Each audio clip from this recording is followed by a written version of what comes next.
Eto na mga balitang naglalagablab ngayon mga kapatid na ating bibigyan ng reaksyon at opinyon. Samahan ninyo ko mga tol. I'm just a young nigga chillin' on it. First time I seen ice was a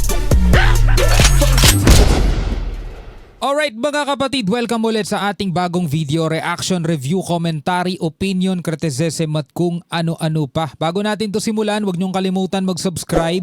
Click nyo na rin ang notification bell para ma-notify kayo whenever na may mga bago tayong reaction video tulad nito. At syempre kung ikaw naman ay nanonood sa ating Facebook page, syempre meron na po tayong 148,000 subscribers. Maraming salamat sa ating mga bagong kaibigan. So eto, pag-uusapan natin.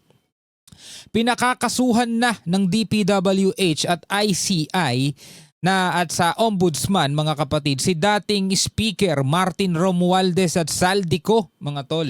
Kaugnay ito sa maanumalyang flood control project mga tol.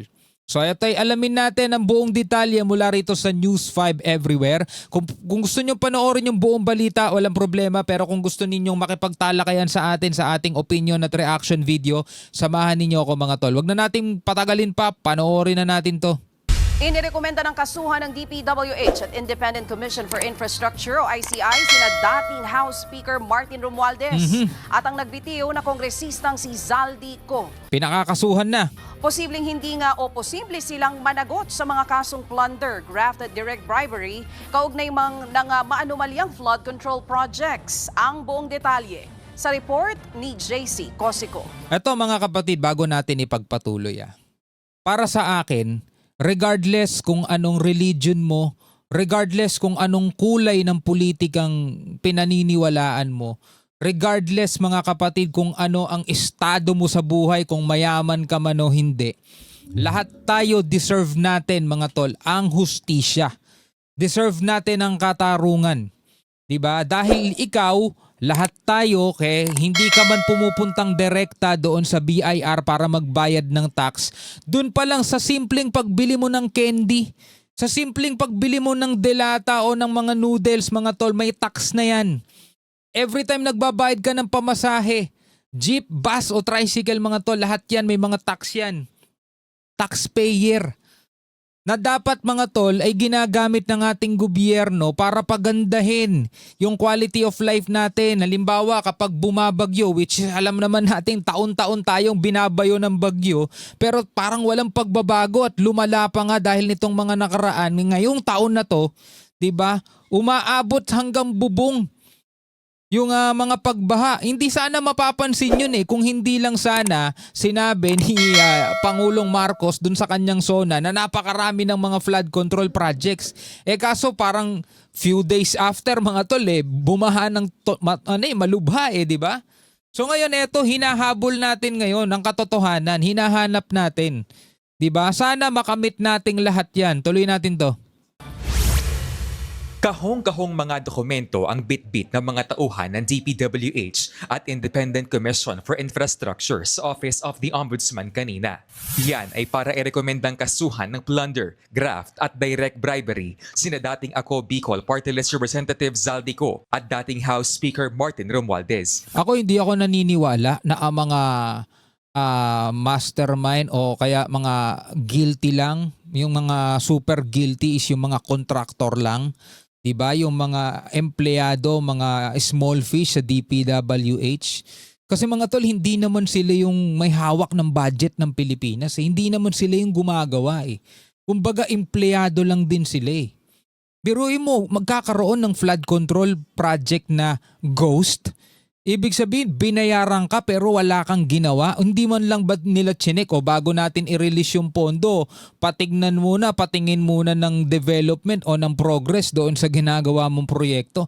Walang nangyaring ganon. Kaya may mga resibo, may mga kontratang nakalagay, finish na, done na yung proyekto. Pero nung pinuntahan, zero. Di ba? Doon talaga makikita mong merong milagrong nangyayari. kaugnay na umano'y pagkakasangkot nila sa maanumalyang flood control projects. Kabilang sa mga naging basehan nila sa referral ang mga isiniwalat ng umano'y dating security consultant ni Zaldico na si Orly Guteza. Setyembre nang ibunyag ni Guteza sa pagdinig ng Senate Blue Ribbon Committee ang personal na paghatid ni umano ng male-maletang kickback money sa bahay ni Romualdez. Ito nga Hinahanapan pa ng butas to si Gutesa. Pero may napakasimpleng tawag dito. Sinasabing peke daw yung notaryo. Diba? Ayan na nga siya, humarap na nga mismo. Ang dami ng mga abogado na nagsasabing wala namang masyadong impact yung notaryo na yon, diba? Kasi eto na mismo siya, humarap na siya No, tuloy natin. Mula raw yan sa flood control projects. These are sworn testimonies under oath sa Blue Ribbon Committee, and they are linked with our investigation and also the ICI's investigation. Kinumpirma din yan ni Zaldico sa kanyang video statement kamakailan. Pero dahil hindi raw ito sinumpaan ng dating mambabatas, hindi isinama ng DPWH at ICI ang mga pahayag ni Ko sa joint referral. Hirit nila sa dating congressman. Umuwi na siya. Nakadalawang imbitasyon Umuwi na na kami sa siya. kanya. Umuwi na siya. Oo, umuwi na siya. Diba? Umuwi na siya. Isinumite rin ng DPWH at ICI sa Ombudsman ang nasa 100 bilyong pisong halaga na kontrata mula 2016 hanggang 2025 ng SunWest at Hightone Construction and Development na iniuugnay kay Zaldico. Yan ay para maisama na rin sa investigasyon. Speaker Martin Romualdez, siya ang naging speaker. Si former Congressman Zaldico ang napili na Committee on Appropriations chairman. At ang sinasabi nung referral na to ay dun sa relationship na yon,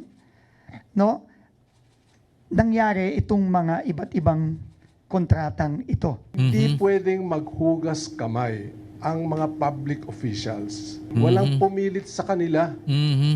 Kaya tanggapin nila yung obligasyon. Kailangan silang sumunod sa mga batas. Hindi Tama. pwedeng hugas kamay dito. Otherwise, dapat hindi nila tinanggap yung responsibilidad. Hindi pwedeng sabihin wala akong kinalaman dyan. Hindi.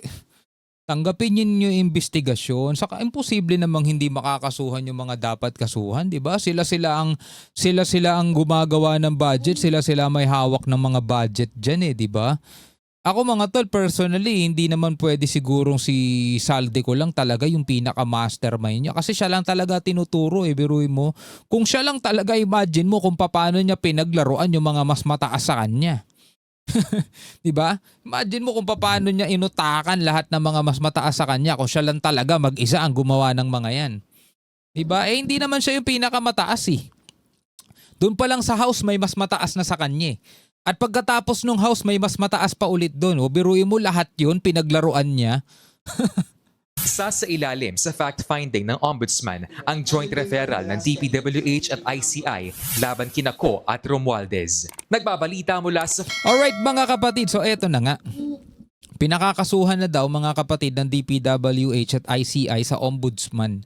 Hindi pa nakakasuhan, pinakakasuhan pa lang. Pero ikaw, pabor ka ba doon sa rekomendasyon ng DPWH at ICI na kasuhan na etong si dating Speaker Martin Romualdez at si dating Representative Zaldico, mga tol?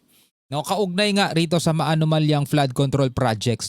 Comment ka na lamang sa ibaba kung ano ang iyong masasabi dyan. Hanggang sa muli mga kapatid, ako nga pala si Shobaldi. Peace out.